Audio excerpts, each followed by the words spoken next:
Oke, nah berikut ini adalah tahap-tahap menemukan solusi dengan menggunakan metode numerik. Tahapan pertama adalah pemodelan matematika. Nah, tentunya kalau kita punya suatu masalah asli di dunia nyata, itu kan tidak bisa diselesaikan langsung ya. Harus dimodelkan dulu dalam bahasa matematika. Nah, sebisa mungkin bahasa matematika atau model matematika tersebut kemudian disederhanakan.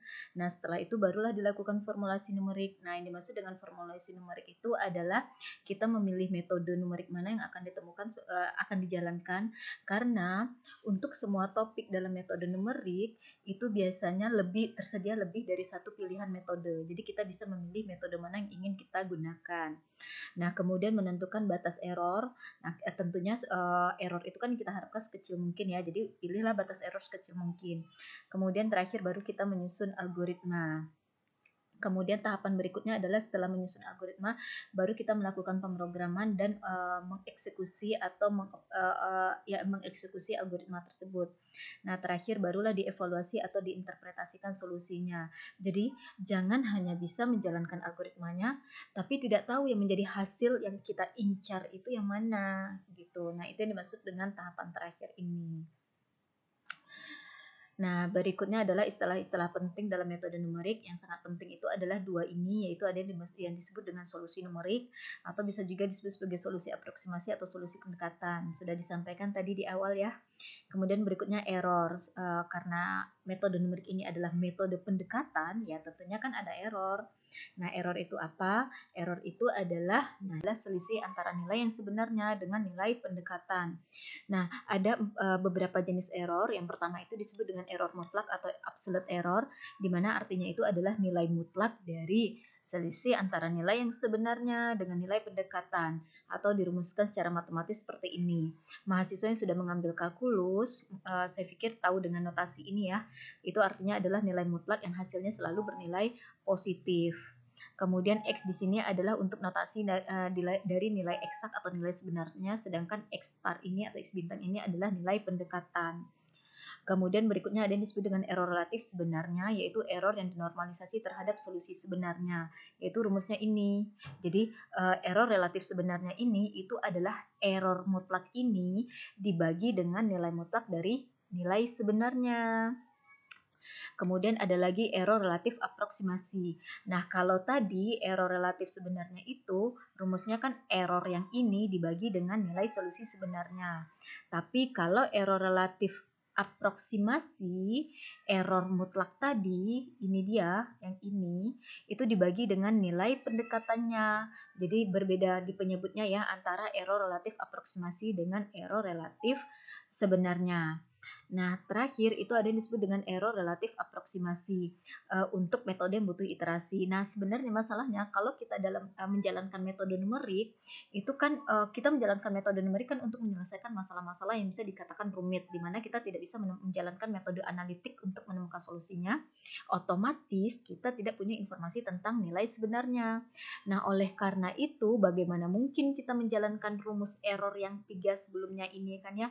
Kenapa? Karena dalam menghitung nilai errornya kita butuh informasi nilai sebenarnya atau solusi sebenarnya. Nah, solusi sebenarnya saja kita tidak punya. Nggak mungkin dong menjalankan rumus ini jadinya ya. Nah, oleh karena itu untuk metode yang butuh iterasi nantinya kita akan menjalankan rumus ini, yaitu error relatif aproksimasi.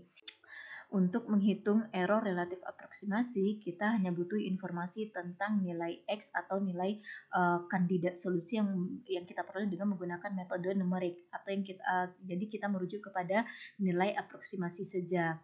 Nah, rumus error relatif aproksimasi adalah sebagai berikut, yaitu ini nilai mutlak dari nilai X bintang. Pokoknya kalau ada tanda bintang itu merujuk ke nilai atau solusi pendekatan. Nah, indeks yang I+1 ini menunjukkan nilai aproksimasi yang berada di iterasi sekarang, sedangkan yang indeks I ini saja itu menunjukkan nilai aproksimasi yang berada di iterasi sebelumnya.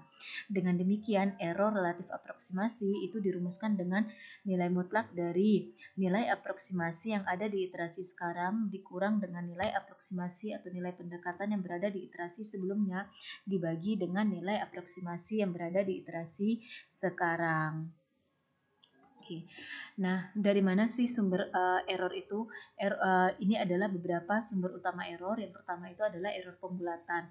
Nah, untuk diketahui bahwa dengan menggunakan metode numerik, hasil yang kita peroleh itu akan selalu berbentuk angka. Jadi, tidak ada outputnya yang berbentuk suatu fungsi, melainkan berbentuk angka. Namanya juga metode numerik. Numerik kan artinya angka ya. Nah, ketika kita memperoleh nilai aproksimasi atau solusi pendekatan, itu kan hasilnya biasanya berbentuk bilangan desimal nantinya. Misal 10,1234567 dan seterusnya. Dan seterusnya di situ artinya adalah masih banyak digit-digit lain di belakang koma. Nah, dalam penulisan tentunya kita akan mengambil hanya beberapa digit di belakang koma saja. Misal kita mau 4 digit di belakang koma atau 4 digit desimal saja. Sehingga desimal yang kelima, keenam, ketujuh dan seterusnya itu tidak kita pakai. Nah, angka-angka yang tidak kita pakai itulah yang menjadi error pembulatan. Kemudian ada yang disebut dengan error pemotongan. Nah, error pemotongan ini diperoleh dari penurunan rumus dari rumus atau formula pada metode analitik yang kemudian diturunkan menjadi algoritma untuk formula untuk metode numerik. Nah, ketika menurunkan rumus itu bisa jadi ada beberapa deret yang akan terpotong yang tidak digunakan untuk dipakai dalam metode numerik. Nah, biasanya kalau anak matematika itu akan dibahas itu bagaimana menurunkan formula untuk metode numerik. Oke. Kemudian error eksperimental ini adalah kesalahan atau error pada saat melakukan eksperimen atau percobaan. Kemudian ada error pemrograman. Oke, nah materi apa saja yang akan dibahas dalam mata kuliah metode numerik, yaitu materi-materi ini, solusi persamaan nonlinear, kemudian interpolasi, kemudian persamaan diferensial biasa, metode beda hingga. Metode beda hingga ini biasa dipakai untuk menyelesaikan masalah persamaan diferensial parsial. Kemudian ada menyelesaikan masalah sistem persamaan linear, sistem persamaan nonlinear, turunan numerik, dan integral. Nah, beberapa dari topik ini mungkin sudah pernah kalian selesaikan di mata kuliah kalkulus. Namun, mata kuliah metode numerik itu akan menyelesaikannya secara numerik. Oke, untuk bayangan saja apa sih maksud dari persamaan nonlinear. Nah, untuk diketahui bahwa tiga persamaan ini itu merupakan bentuk-bentuk persamaan nonlinear. Apa sih yang dimaksud dengan persamaan nonlinear nanti akan dibahas lebih spesifik ketika kita sampai pada topik tersebut ya. Kemudian masalah persamaan diferensial biasa. Yang dimaksud dengan persamaan diferensial itu adalah persamaan yang di dalamnya ada bentuk diferensial. Nah, ini itu merupakan persamaan diferensial karena ada bentuk diferensial ini. Oke, nah apa lebih spesifik yang dimaksud dengan persamaan diferensial akan dibahas juga ketika kita sampai pada topiknya nanti. Kemudian interpolasi. Nah, interpolasi itu adalah suatu teknik untuk menemukan titik di antara titik pada data yang diketahui. Misalnya, kita punya informasi titik sebagai berikut. Yang di sini titik maksudnya di sini adalah ketika X bernilai 2,5, nilai Y-nya adalah 1,42. Ketika X3, nilai Y-nya adalah 1,77 dan seterusnya. Nah, di sini kita ingin mengetahui berapa sih nilai aproksimasi jika X-nya sama dengan 3,8. Nah, 3,8 kan tidak ada informasinya di sini ya. Nah, jadi kita bisa mengetahui nilai Y pada X sama dengan 3,8 atau mengaproksimasi nilai Y ketika X sama dengan 3,8 dengan menggunakan teknik interpolasi. Kemudian masalah turunan numerik. Nah, misalnya nih kita punya informasi titik-titik berupa seperti ini, di mana ini nilai X-nya, sedangkan pasangan untuk masing-masing X itu atau nilai Y-nya itu adalah ini. Dengan kata lain, ketika X sama dengan 2,5, nilai Y-nya adalah ini, dan seterusnya ini ya. Oke, nah pertanyaannya adalah temukan nilai turunan, f aksen itu kan artinya turunan ya. Temukan nilai turunan dari fungsi f ketika x-nya 3,5. Nah, di sini yang kita punya ketika x sama dengan 3,5, nilai fungsi f-nya adalah 2. Tapi kita tidak mengetahui bahwa nilai turunannya pada x sama dengan 3,5 berapa sih? Nah, untuk menjawab pertanyaan ini itu kita bisa memanfaatkan formula turunan numerik. Nah, kasus turunan numerik lainnya adalah misalnya kita mempunyai fungsi seperti ini. Ya, lumayan complicated ya fungsinya. Nah, kita ingin mengetahui nilai turunan pada X sama dengan 3. Nah, kalau dalam pembelajaran kalkulus, untuk menemukan f aksen 3, tentunya kita harus menemukan f aksen x dulu, di mana f aksen x ini merupakan formula turunan untuk fungsi fx ini. Nah, setelah kita memperoleh formula f aksen x, barulah kita ganti nilai x-nya dengan 3, barulah kita bisa menjawab f aksen 3. Nah, namun dengan menggunakan metode numerik, kita bisa mengabaikan tahapan penemuan f aksen x ini.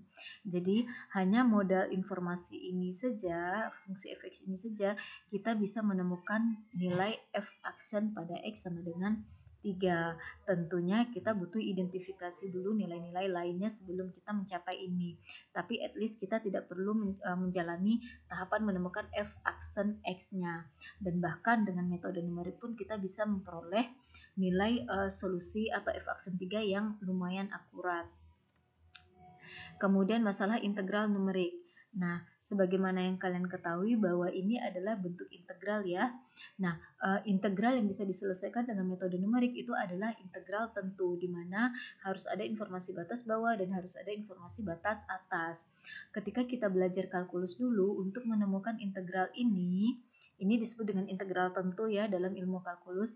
Nah, untuk menemukan hasil integral tentu ini, tahapan yang harus kita lalui adalah menemukan dulu hasil integral tak tentunya. Dengan kata lain, kita harus menemukan dulu suatu fungsi yang hasil integralnya itu harus menemukan suatu fungsi yang merupakan hasil integral dari fungsi ini. Nah, setelah let's say misalnya hasil integral tak tentu dari fungsi ini adalah fungsi hx. Maka kalau kita ingin mengetahui integral tentu setelah diberikan batas bawah dan batas atas, kita harus menjalankan hasil integral tak tentu ini tadi, mengganti x dengan batas atasnya yaitu 5, dikurang jalankan lagi fungsi hx, ganti x dengan batas bawahnya yaitu 1,1. Barulah dihitung.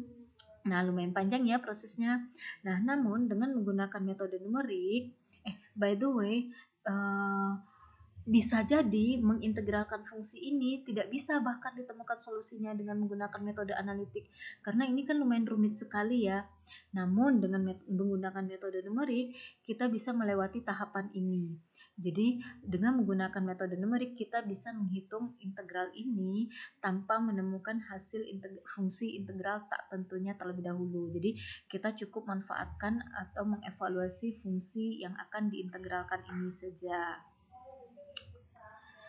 Oke, nah berikutnya adalah masalah sistem persamaan linear. Nah, ini adalah sistem persamaan linear.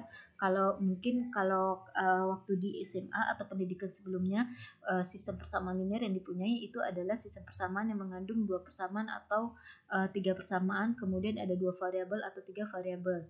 Kalau variabelnya atau persamaannya sudah lumayan banyak, tentunya akan sangat repot ya menemukan dengan metode analitik. Nah, oleh karena itu kita penting membahas metode numerik untuk menyelesaikan masalah-masalah sistem persamaan yang mengandung persamaan dan variabel yang lebih dari 3. Oke, nah tools utama untuk menurunkan metode numerik itu adalah ada yang disebut dengan Deret-Taylor dan ada Deret-Maclaurin.